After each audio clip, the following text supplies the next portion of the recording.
दिन राष्ट्रिय स्वतन्त्र पार्टीका सभापति रवि लामिछाने तपाईँ दृश्यमा देखिरहनु भएको छ। सँगै राष्ट्रपाका वरिष्ठ नेता बालेन शाह पनि तपाईँ देखिरहनु भएको छ। यति बेला उहाँहरू स्टेजतर्फ अघि बढिरहनु भएको छ। दर्शकबिन देख्न सकिन्छ उहाँहरू स्टेजतर्फ अघि बढिसक्नु भएको छ, स्टेजमा गइसक्नु भएको छ। यति बेला राष्ट्रपा सभापति रवि लामिछाने र बालेन शाह देख्न सकिन्छ। देख्न सक्ने दृश्यमा राष्ट्रिय स्वतन्त्र पार्टीका सभापति रवि लामिछाने बालेन शाह एकसाथ देख्न सकिन्छ। दर्शकबिन देख्न सकिन्छ घन्टी बजाइरहनु भएको छ, घन्टी बजाइरहनु भएको छ, हात हल्लाइरहनु भएको छ। देख्न सक्छ यो धनगढीमा उहाँहरूको परिवर्तन उद्घोष सभा हो। दर्शकबिन यति बेला दृश्यमा देख्न सकिन्छ राष्ट्रपा वरिष्ठ नेताहरू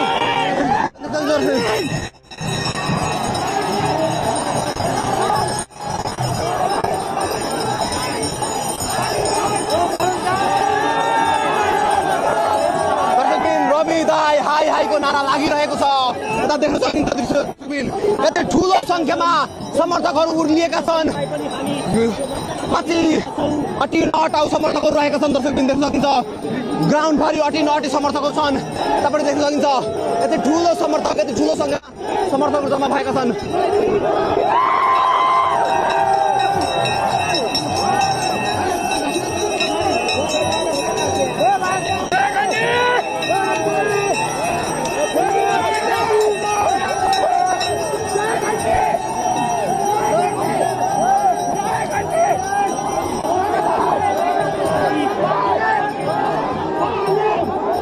दर्शकबिन एकै फ्रेममा राष्ट्रिय स्वतन्त्र पार्टीका सभापति रवि लामिछाने र बालेन शाह देख्न सक्नुहुन्छ। साथमा सुदूरपश्चिमका उम्मेद्वारहरू, प्रत्यक्ष र समानुपातिक तर्फका उम्मेद्वारहरू पनि एउटै स्टेजमा देख्न सक्नुहुन्छ।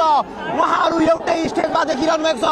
यो धनगढीको दृश्य हो। दर्शकबिन राष्ट्रिय स्वतन्त्र पार्टीका सभापति र वरिष्ठ नेता बालेन शाह जो प्रधानमन्त्रीका उम्मेद्वार पनि रहेका छन् राष्ट्रपाका, उहाँहरू एकैसाथ एउटै स्टेज सेयर गरिरहनु भएको छ। उम्मेदवारज्यूहरू बाहेक सबै तल झर्दिन म अनुरोध गर्दछु।